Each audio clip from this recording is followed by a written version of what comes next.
Airplane, because I remember seeing them in concert under that name, which gives you a good idea how old I really am. It's 8:41 now at Light FM. Advisory services offered through Second Half Financial Partners, LLC, an SEC-registered investment advisor. The opinions voiced and information provided in this material are for general informational purposes only and are not intended to provide specific advice or recommendations for any individual. To determine which investments are appropriate for you, please consult with a financial advisor. Second Half Financial Partners, LLC does not provide tax or legal advice. Please consult your tax or legal advisor regarding your particular situation. And there's a darn good idea. Let's check in and see what's going on Wall Street this morning. So far, I got mostly good news for you. On the telephone, Philip Statler from Statler Financial Services in downtown Sebring. Good morning, Philip. How you doing today? Hey, good morning, Dave. Hey, doing well. Halfway through the week, and doing okay.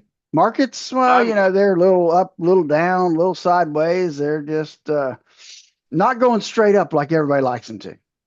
I had a boss once who used to say, I want them up every single day. I said, the longer they do that every single day, the more likely it is you're going to have a major crash later on. So a little bit of that wobbling up and down is probably healthy. Let's just get our footing.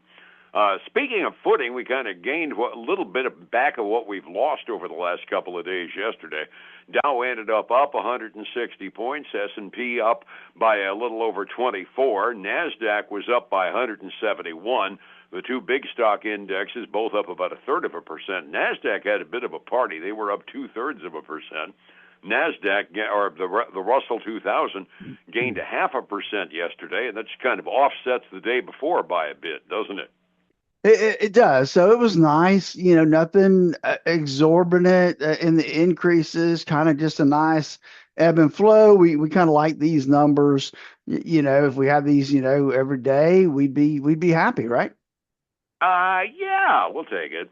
Big earnings event going to come a little bit later on toward the end of the day. Yesterday, I noticed they traded NVIDIA, the day before, they traded NVIDIA down by almost 2%. I was thinking maybe they were just going to expect the worst and were taking profits. Now this morning, I noticed that yesterday NVIDIA gained 2.25% back again.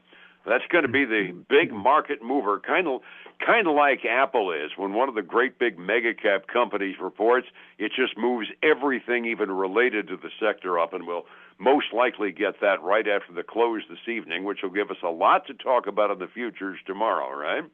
Exactly. It will definitely will move the needle probably one way or another.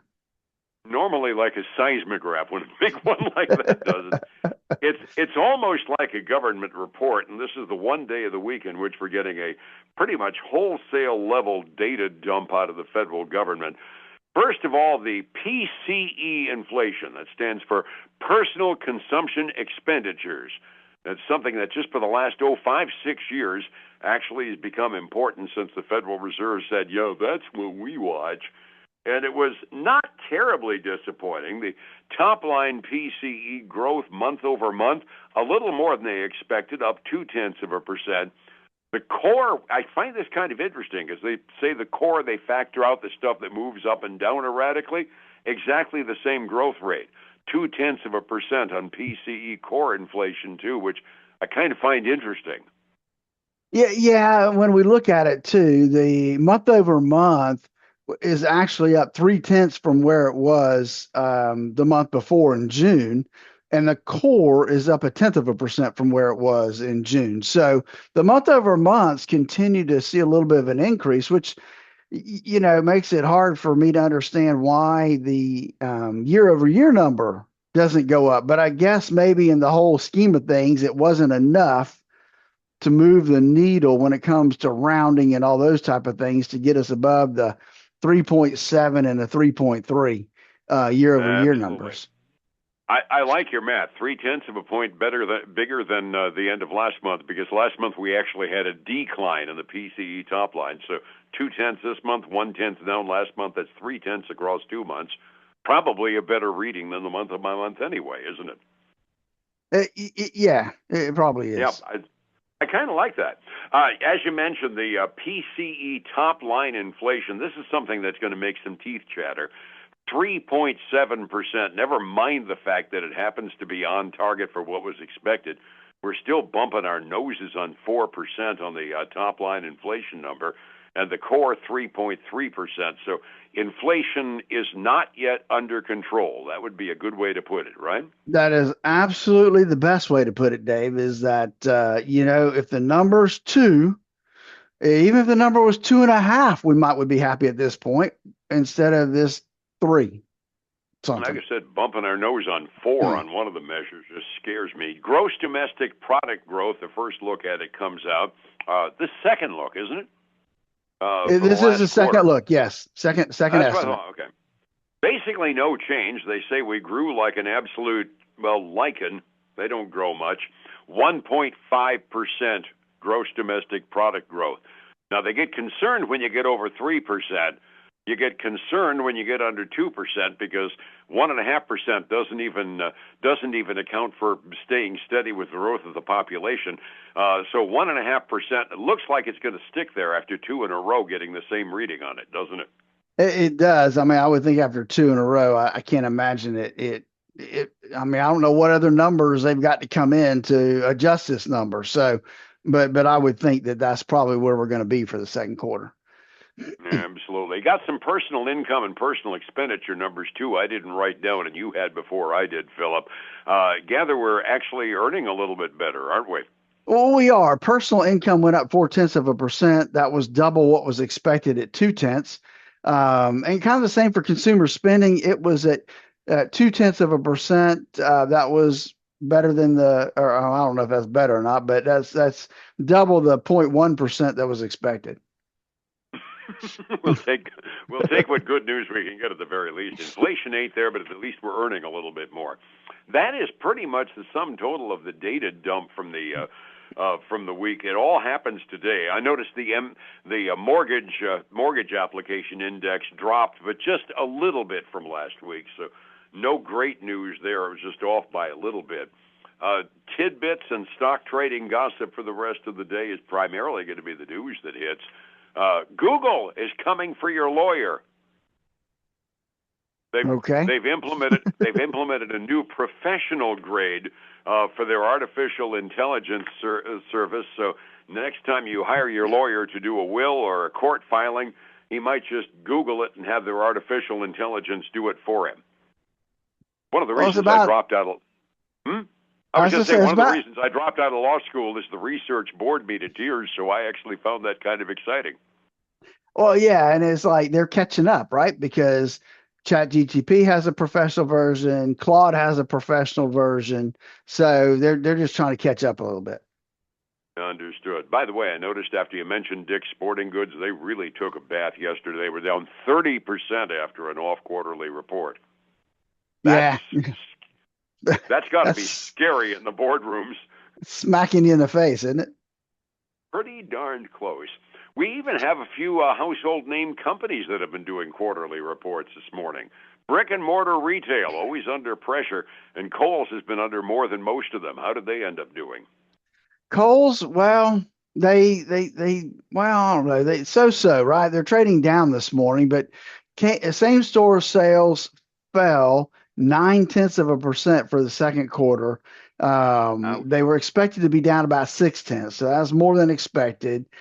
They revised their full year outlook, and a lot of that's because of the refund of the tariffs. They expect about $150 million to come back to them, and so that was good news. Kohl's also said it's going to start buying back up to $100 million of stock this quarter, which you would think that would help some, but they're trading down almost 7% this morning. I've always said there are some lines of work that I wouldn't want to be in, and right now trying to survive as a sandwiched-in discounter in the brick-and-mortar retail industry doesn't sound like a lot of fun lately, does it? No, retail as a whole is really a tough nut right now. Then we've got Intuit, which is, TurboTax, QuickBooks. They own all kinds of stuff. And so they reported, and their report was okay. However, it's their guidance. It seems like guidance is really killing people. They had disappointed guidance for revenue in this next quarter. And so that has them trading down. Uh, Not as bad as Dick's Sporting Goods, but they're down 10.5% this morning.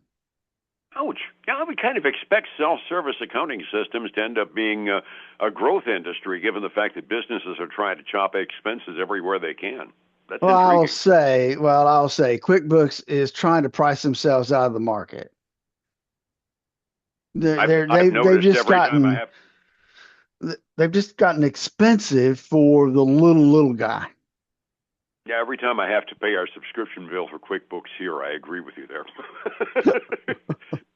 Give me something cheaper somewhere. Olivia can figure out the new stuff. How did Zoom do anyway? Those go-to-meeting stuff on your tablet. Zoom again. It's because of guidance. They're falling this morning. They dropped their earnings per share expectations for this third quarter, so it's got them down about 6%. I was trying to find somebody that could say yes, we're doing well. Mm-hmm. And the only one I can find, Dave, is Smuckers. Ooh. Get you some jelly, right? So and so they climb. They're up about. Let me see where they are. They're up about 3.6% this morning. Revenue came in ahead of expectations. Earnings per share came in better than expected. So again, like I said, they're up about 3.6% this morning. Bunch of brokers around the country are now telling their clients with a name like Smuckers, it's got to be good, or something like that. Something We similar, talk about right? all of this. Yeah, something along those lines. We talk an awful lot about the ups and the downs and everything. That's a matter of risk, and I know you always caution people to minimize the risk in your portfolio. Some of us might not have enough. What's our problem anyway? Well, and that's true, Dave. I see it. I'm going to say probably 20-30% of the time I meet with folks, they don't have enough risk. And I get it. The market's scary. People don't like it. Um, but given the right circumstances and the right portfolios, you can take some of that risk out of the market. But the issue is not having enough risk can be a problem too when you're trying to grow your money. For example, I just have to put a little example together for Susan. Let's say she's 58 years old. She wants to retire in 7 years. She's terrified of the stock market, so she doesn't put anything there. Everything's in bonds and CDs. She's making 2 or 3%. Her $450,000 is not going to grow much. But she's being conservative, right? That sounds good. But when she turns 65 and she has to start taking money out of there, if you expect her to live to 90 and she spends somewhere between $35,000 a year, then she's likely to run out of money before she hits age 90. And that's the problem with not taking enough risk, is that we can cut ourselves short when it comes to preserving our assets. The market, the ups and downs, the volatility, it does help keep up with inflation. So even if you're 90 years old, we say, look, you should probably have about 10% of your portfolio should be in the market. Everybody needs to have a little bit there, Dave. And so that's it. That's my story for the day. I got you. I've always told you that I've been told there's another word for risk, and it's called upside potential, and the two terms need to be balanced, don't they? Exactly, they do. You have to balance those things Understood. out. Gotcha. Recovering the table for the morning, we had an update on virtually all of the indexes yesterday, 45 minutes before we opened, after we dumped the entire government computer system on us this morning. How we doing 45 minutes ahead of the opening? It's a little bit mixed this morning, Dave. The Dow is up about, not quite 0.2. The S&P 500, let's just call it even right now. NASDAQ 100 is down a little over 0.1%, and the Russell 2000 is pretty much even right now. Silver up about 0.2. Gold down about 0.2. Crude oil, this is the one we got to like today, Dave, down 2.5% to $80.30 a barrel. Maybe it'll just keep on shaking down, Dave. I'm kind of getting the feeling that there's a psychological barrier at 80. If it gets below 80, we'll end up having a party time on a few stocks tomorrow morning. I'm ready. Across, I would be. Looking across the pond, the Asian Rim was not an unhappy place to be on the overnight hours. 6 a.m. close showed the mainland Chinese indexes up by about 0.6%. The rest of the index is also mostly up. Europe also a little more optimistic this morning. Boy, we stopped shooting at each other in the Gulf, and all of a sudden everybody gets happy. Average European index is up by about 0.2% halfway through their trading day. Getting a beat on how much risk I need, getting a beat on a plan for my retirement, I need your help. How do I get your eyes on my plans?